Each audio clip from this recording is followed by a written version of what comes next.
Hey guys, so I've been using the new 2020 13-inch MacBook Pro for a little more than a week now.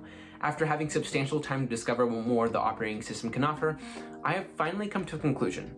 The general synopsis of this review is that the new 2020 13-inch MacBook Pro is the quintessential laptop that web browsing, email viewing, document signing, entertainment-loving consumers need.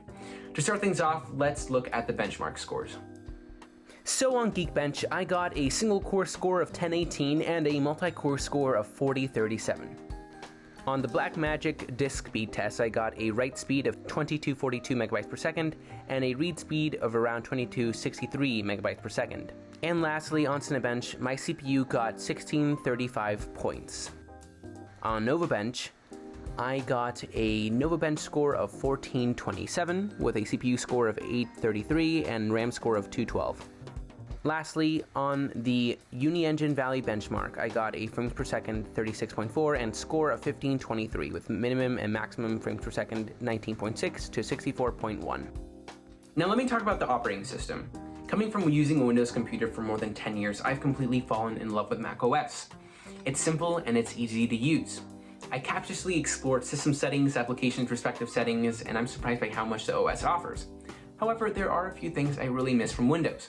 One of them being the ability to get an application and drag it to the side of the screen, to put it in split screen mode, or to drag it to a corner so that the application is only shown in that respective corner of the display. In Windows, splitting apps into parts of the screen is ingrained in the operating system. However, in macOS, it's different. In macOS, you have to open an application, go to the top left of the application, select the green icon, and select one of the two following choices they give you. Put the app on the left or right side of the display.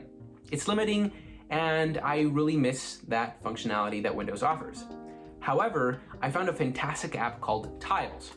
Tiles lets you drag applications on the Mac to the sides, corners, and top to make the application shrink or stretch like in Windows. It helped the user experience, and I'll put the link to the free app in the description below. Another app that helped me a lot and that is extremely helpful and I think essential is Clean My Mac. It allows the user to quickly see how much storage you have, how much RAM is available, apps that are consuming battery life, how fast your network speed is, and the CPU power. The app is free to download from the Mac App Store, and you can pay extra for additional features. I'll also put the link to that specific app in the description below. One specific feature that blew my mind was the Apple ecosystem, which connects all Apple devices. While it may not seem like much, the ability to receive calls and messages on my Mac is extremely helpful. Furthermore, activating handoff, where you start something on your iPhone, watch, iPad, and continue on your MacBook Pro is amazing, and something other companies failed trying to mimic. One of the coolest features MacBook offers is the ability to unlock your MacBook with your watch, and also verifying your identity when trying to change certain system settings, instead of typing in a long password or to use Touch ID. Overall, macOS is fluid, responsive, and user-friendly. There are a few issues when trying to run heavy, intensive apps, like 4K editing or high-level programming, but that's more of a hardware issue than a software issue, which I'll get to next. Now onto hardware. Firstly, the keyboard. The keys are tactile, responsive, and firm. This change in keyboard can simply be the reason why people purchase a new MacBook if they currently own one that uses the butterfly mechanism. I am thankful that Apple made the Touch ID sensor matte and separated the escape key from the touch bar. Also, as a new MacBook user, I think the touch bar is fantastic and adds a lot of usefulness to the computer. The available quick actions on the touch bar are a great way to access controls quickly, and the custom actions that appear per applications are a joy to use and save a bunch of time. Personally, I changed it so that when I hold the function key, I have quick access to volume controls, media controls, and brightness controls for the display and for the backlit keyboard. You can change it however much you like, and it is completely customizable. Below the keyboard, you'll find the trackpad, and I found the trackpad a joy to use. It was so immersive, it was so big, and I found it simple to just switch between apps, to access notifications, and all the gestures that you can enable is just perfect for all types of users. By the way, the speakers on the 13-inch are great, with good highs and lows. While it does not boast a 6-speaker setup like found on the 16-inch MacBook Pro, it still has great sound amplification, and I think it's perfect, and you don't necessarily have to use headphones to edit videos or to watch movies. One issue I do have with the hardware is how hot and how loud the laptop gets. So for simple applications such as Safari and Photos, laptop runs great. However, if you're running heavy intensive apps, especially when I was 4K editing, the laptop would get extremely hot, loud, and sloppy. and it would force me to have to close tabs on Safari or other applications, and it would finally run smoother, but it would still be a tad bit sloppy. So if you're searching for a MacBook Pro, I would highly suggest going with the higher end 13-inch MacBook Pros, which have a better processor, more RAM, and more storage so that the computer could run faster and smoother. Also, if you're editing raw footage, editing 8K videos, running these high-intensive applications like running video games on your MacBook Pro, I would highly suggest skipping the 13-inch MacBook Pro line altogether and going to get the base model 16-inch MacBook Pro, which boasts a better graphics card, more RAM, more storage, and a better processor. 8-core and 6-core versus the 13 inches 4-core processor. That's just a suggestion. It would really help people who really want to be very productive with their MacBook Pros. The general size of the 13-inch MacBook Pro is perfect for people on the go. It fits perfectly in laps, it's not heavy, and the battery life is substantial. In the topic of battery life, the 13-inch MacBook Pro manages battery efficiency quite well.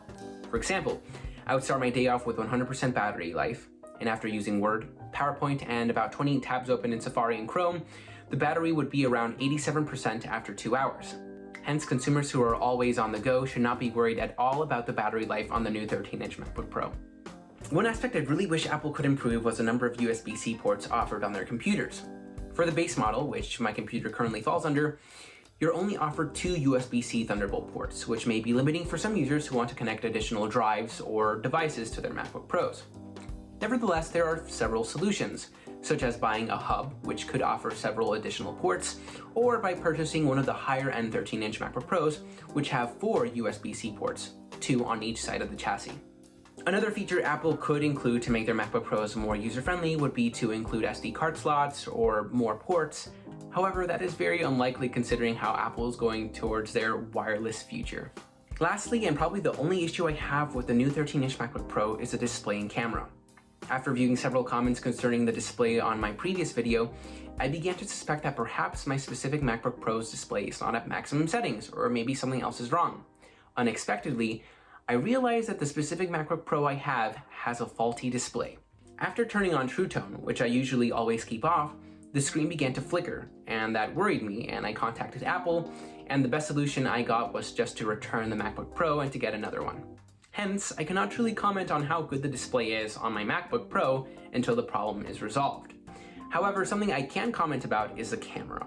The camera isn't bad, but it's not great either. The 13-inch MacBook Pro houses a 720p camera, and after using it for a while, I was a little bit shocked that Apple didn't include one of its updated cameras like on the iPhone or iPad. Nevertheless, I do not believe the MacBook Pro containing a 4K camera is a quixotic idea. I just really hope Apple updates it with future models.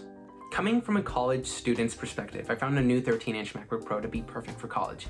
Viewing documents, pictures, emails, it was all perfect through the MacBook Pro. Especially since I'm a Microsoft person. I use Word, PowerPoint, Excel, and OneDrive all the time. I found access to those specific applications through MacBook seamless and easy. Additionally, the size of the 13-inch MacBook Pro is perfect for carrying around in your backpack. It's not too big nor too small. It's also perfect for taking notes during lecture. The size doesn't occupy so much real estate, such that you can easily fit into one of those cramped seats during lectures. So if you're a student who is looking for a MacBook Pro or a laptop in general, I think the MacBook Pro 13-inch is a great option for you to consider. Before I end this video, I want to leave you all with a tip. If you're a teacher, school staff member, school administrator, homeschool teacher, university student, or parent of a student, Apple is holding its back-to-school event in the summer, where all MacBooks, iPads, and some accessories are discounted. And most devices that you buy also include a free gift.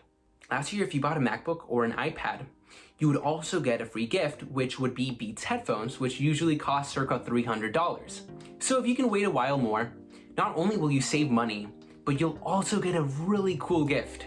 Anyway, thanks for watching this video. If you enjoyed it, leave a like or a comment. If you have any suggestions, also leave a comment. If you want to see similar videos, subscribe, and most importantly, stay safe out there.